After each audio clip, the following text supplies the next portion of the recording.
Ovos de Páscoa, santos cristãos, bruxas e lobisomem. Tudo isso tem uma origem na cultura popular. Na época que Jesus nasceu, estavam se formando várias culturas além da fronteira do Império Romano.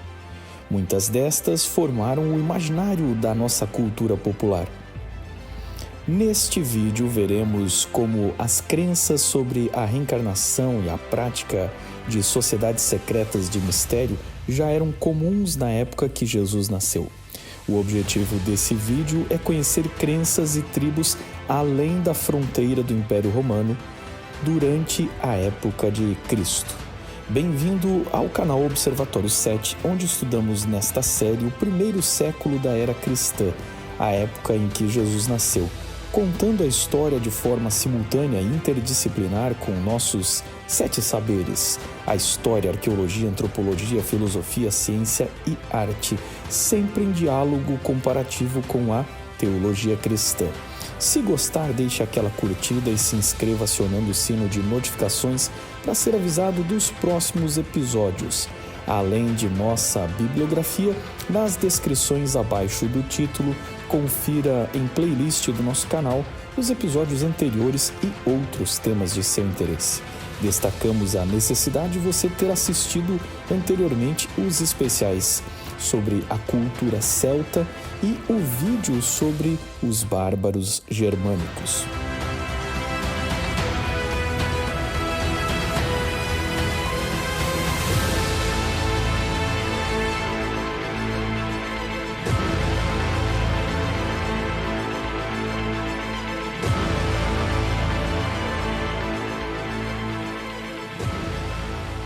A etnia da qual fazem parte os poloneses, ucranianos, russos e vários povos do leste europeu são os que chamamos de eslavos. Sua primeira aparição na história é descrita por autores romanos como Tácito, em sua obra Germania.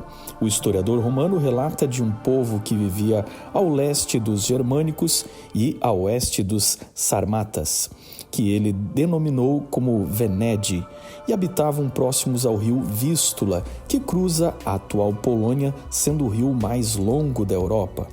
Tácito ficou confuso e disse que esta tribo, junto com os Peutini e os Feni, se casavam de forma mista com os sarmatas, saqueando como aqueles, ganhando muito de sua aparência.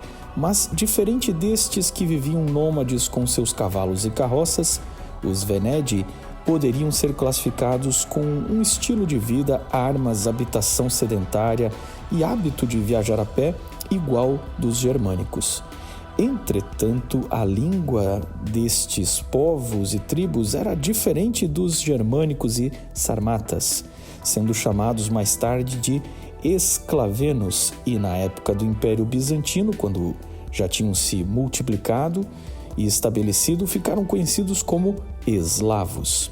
Cerca de 300 anos antes de Jesus, eles teriam assimilado influências tão diversas como dos trácios, sarmatas, germânicos, celtas e citas. E isso produziu sua cultura distinta. As crenças dos antigos eslavos centravam-se na noção do bem e mal e na luta da luz e da escuridão, o que lembra muito o dualismo iraniano que pode ter vindo através de seus vizinhos sarmatas. Acreditavam que seus antepassados viviam no outro mundo, mas podiam ser invocados pelos sacerdotes, que eram semelhantes aos xamãs e os druidas dos celtas. Eles também tinham um panteão onde Svarog era o deus mais poderoso, do céu e da luz. Seus filhos eram Dazhobog e Svarogsit, eram respectivamente o sol e o fogo. Dazhobog, também chamado de Bielobog, era protetor das plantações de trigo, representando o bom velhinho de barbas brancas e fonte de luz que ficava nos céus. Foi exatamente aqui que a noção popular, hoje em dia, de um deus caricato como um velhinho bondoso sentado numa nuvem originou-se. O deus judaico-cristão era um ser invisível e irrepresentável, mas foi o mundo romano e as crenças vindas além de sua fronteira, que criaram este imaginário para aquele que era mais velho do que todos os outros.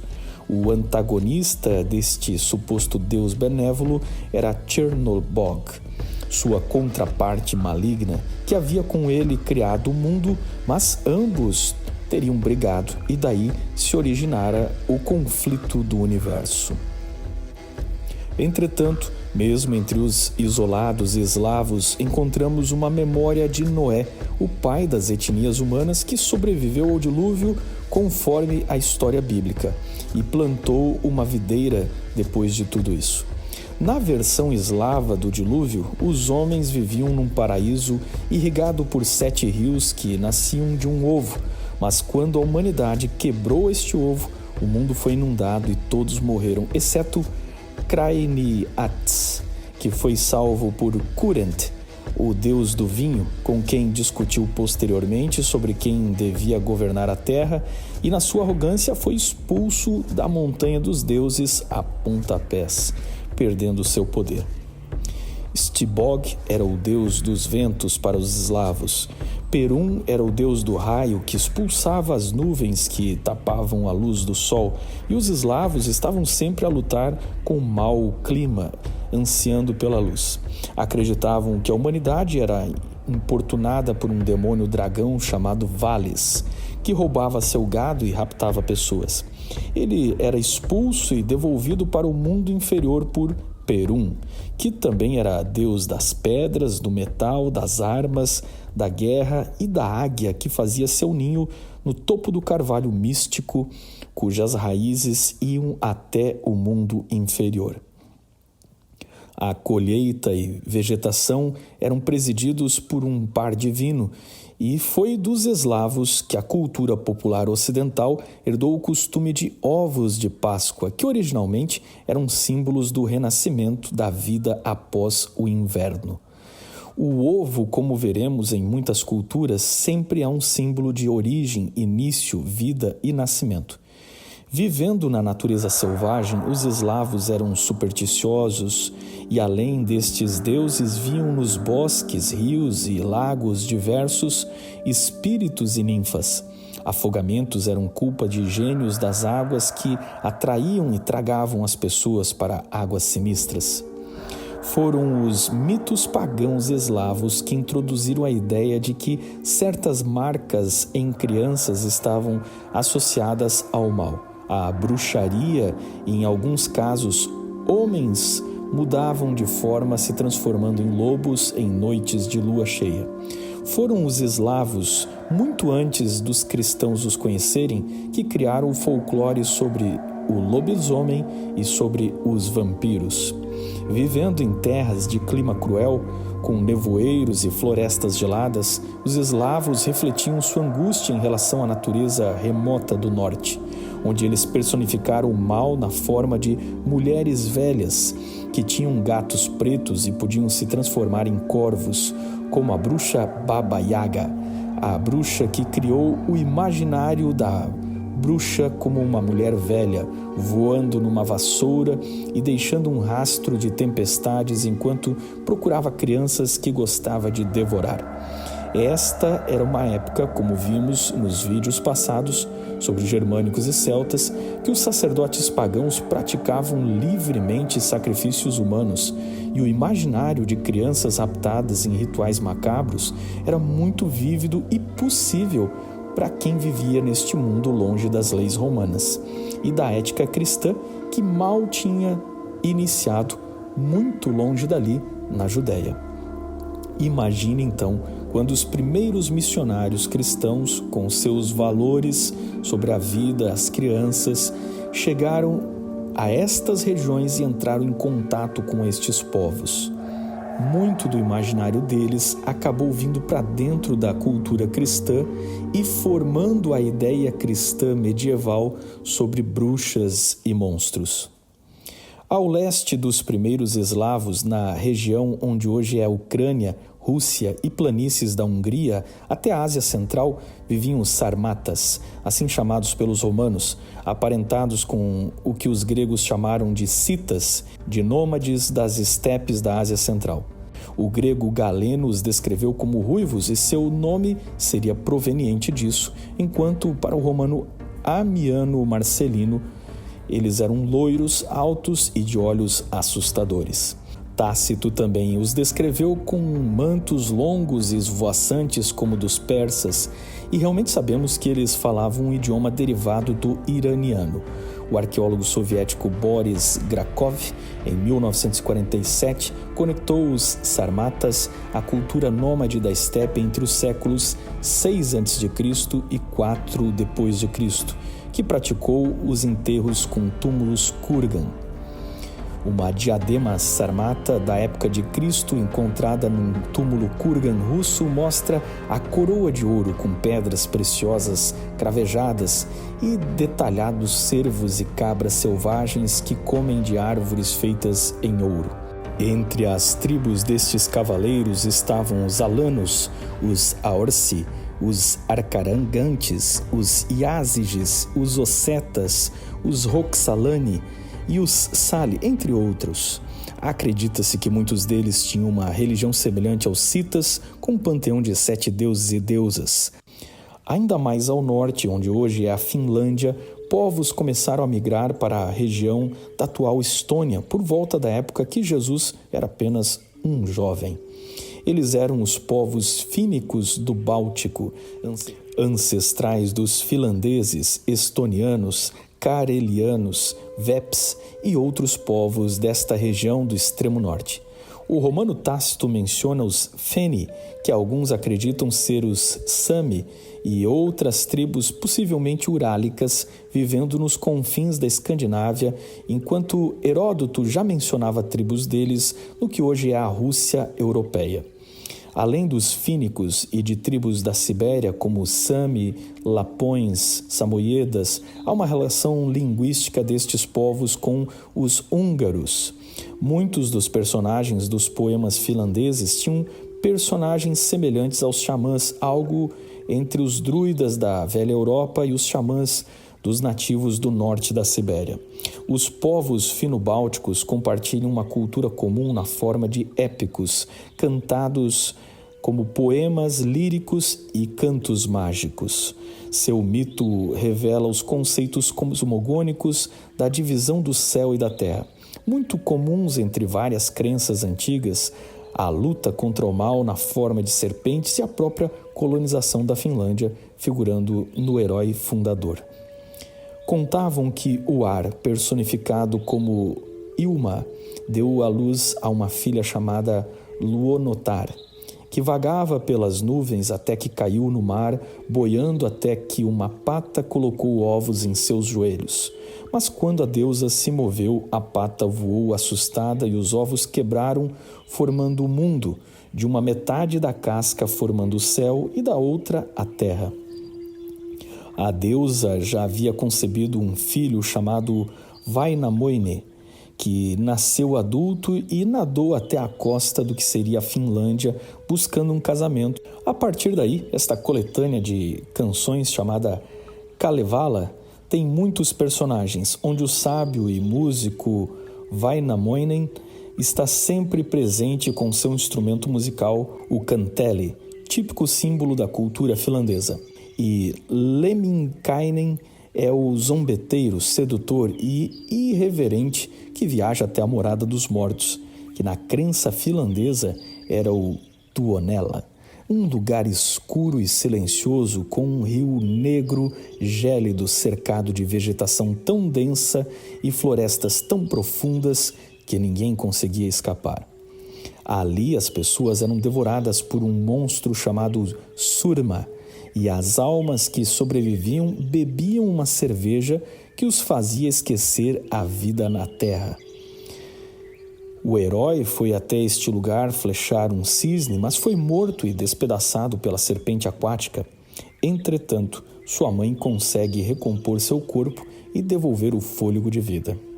Obviamente, os finlandeses não estão copiando a figura ou o mito de Ísis egípcia, como é o pensamento medíocre de alguns quando veem semelhanças entre mitos e religiões de povos diferentes e já dizem que uma copiou da outra. Apenas há elementos comuns entre estas histórias que conectam toda a pré-história humana à busca pela volta dos mortos e ritos de deuses que encontramos no Antigo Oriente. O mito, por certo, celebrava a ideia para um culto de mistérios sobre a morte, e a ideia de beber algo para esquecer a vida passada, como veremos em outras culturas a seguir, reflete o conceito de que esta alma voltaria a viver em nosso mundo. A ideia da reencarnação está arraigada muito cedo nas culturas indo-europeias que partilham esta crença desde o mundo celta até o mundo hindu, onde os arianos formaram o brahmanismo. Entre os povos que ajudaram os eslavos a formar os atuais europeus do leste estavam, ao sul do Danúbio e nos Balcãs, os povos trácios. Onde hoje fica a Bulgária, os trácios tinham um poderoso reino nos últimos 5 séculos e no tempo de Cristo era chamado de Reino Odrísia, confederado de 40 tribos e 22 reinos. O reino Sapaian era outro reino trácio que estava no noroeste da atual Turquia e era um estado cliente de Roma nos dias de Jesus, enfraquecido por disputas familiares pelo trono. Eram cavaleiros escaramuçadores que jogavam dardos, sua infantaria quebrava a ponta das lanças com porretes, mas além das armas tradicionais tinham várias versões da espada conhecida como sica, tida como arma nacional dos trácios, planejada para contornar os escudos dos inimigos. Trácios usavam pouca proteção corporal e prezavam pela mobilidade. Entretanto, usavam diferentes proteções de épocas e influências variadas. Trácios eram conhecidos por serem polígamos, alguns com até uma dúzia de esposas. Heródoto diz que as mulheres não valorizavam a sua virgindade e as jovens podiam se deitar com quem desejassem. A homossexualidade era praticada naturalmente e pode ser percebida até mesmo na história de Orfeu.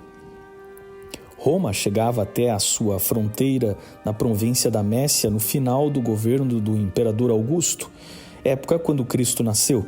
Ilírios e alguns povos trácios já estavam sendo romanizados. Além destas fronteiras, os dácios eram a grande ameaça para Roma, ora invadindo, ora calmos pelo suborno romano para mantê-los fora do império. Os dácios eram descendentes dos trácios e suas muitas tribos se misturavam, alguns com os germânicos, outras com os celtas e ainda outras com os sarmatas. Romanos viam os trácios como bárbaros ferozes. Platão achava que eles tinham semelhança com os citas. Tácito os chamou de selvagens e impacientes que desobedeciam os seus próprios reis. Na guerra não poupavam mulheres e crianças e decepavam a cabeça de seus inimigos empalando em lanças. Também são descritos pejorativamente pelos gregos e romanos como tatuando seus corpos, comprando suas mulheres e vendendo seus filhos. A arqueologia já confirmou que praticavam sacrifícios humanos. A religião dos trácios registra o curioso culto ao cavaleiro trácio, conhecido como o herói da Trácia, um deus do submundo, retratado em estátuas funerárias como um cavaleiro matando uma fera com sua lança. Este culto adentrou as legiões romanas, possivelmente com os primeiros mercenários e trácios romanizados, e foi muito difundido ao longo da fronteira oriental do Império. Uma correlação do deus cavaleiro trácio com a lenda de São Jorge, totalmente inexistente na Bíblia, mas que, no entanto, adentrou ao mundo cristão via cavalaria, tem sido arduamente defendida. São Jorge é uma lenda tardia no cristianismo que surgiu na região da Capadócia, exatamente no final das terras e influência dos trácios. Outra versão do cavaleiro trácio era o deus Sabásios, que além de cavaleiro era considerado o deus pai do céu pelos frígios e trácios. Os gregos o interpretaram como Zeus ou Dionísio e os romanos como Júpiter. Sua iconografia nos dias que Jesus nasceu sempre mostra ele como um cavaleiro. Também são conhecidas as estranhas mãos de bronze que provavelmente eram usadas no topo de cetros ou cajados. Foi aí que se originou o famoso sinal, hoje conhecido como bênção latina, que os romanos importaram dos trácios e entrou para o mundo romano-cristão. A mão de Sabázios traz ainda ícones como a águia, associada aos deuses do raio, uma serpente e uma pinha, possivelmente um símbolo de fertilidade, mas o significado total é incerto. Na região dos Balcãs, morada dos trácios, também se cultuava o deus do trovão Percon, derivado de um termo indo-europeu para deus dos carvalhos. É um deus climático que luta contra uma serpente. Ele portava uma arma em forma de martelo chamada de Meldnin, que era a palavra tanto para relâmpago como para martelo. Assim, o carvalho é sua árvore porque os raios geralmente atingiam este tipo de árvore. Heródoto dizia que os guetas eram os mais bravos dos trácios e os mais justos, que acreditavam serem imortais, pois depois da morte iriam para as almoxes. Heródoto dizia que durante as tempestades os trácios atiravam flechas em direção ao céu, desafiando o deus dos raios. Mas esta foi a interpretação dele como grego, embora o significado devesse ser provavelmente outro, e quem sabe o ato demonstrava que durante a tempestade o deus celestial estava combatendo com seus raios aos demônios, e assim os trácios estariam unindo-se a ele nesta batalha, disparando suas flechas. Para Heródoto, segundo o que ele ouviu de gregos que viviam na fronteira com os trácios, Zalmoxis teria sido um escravo que viveu na antiguidade e serviu o filósofo místico Pitágoras.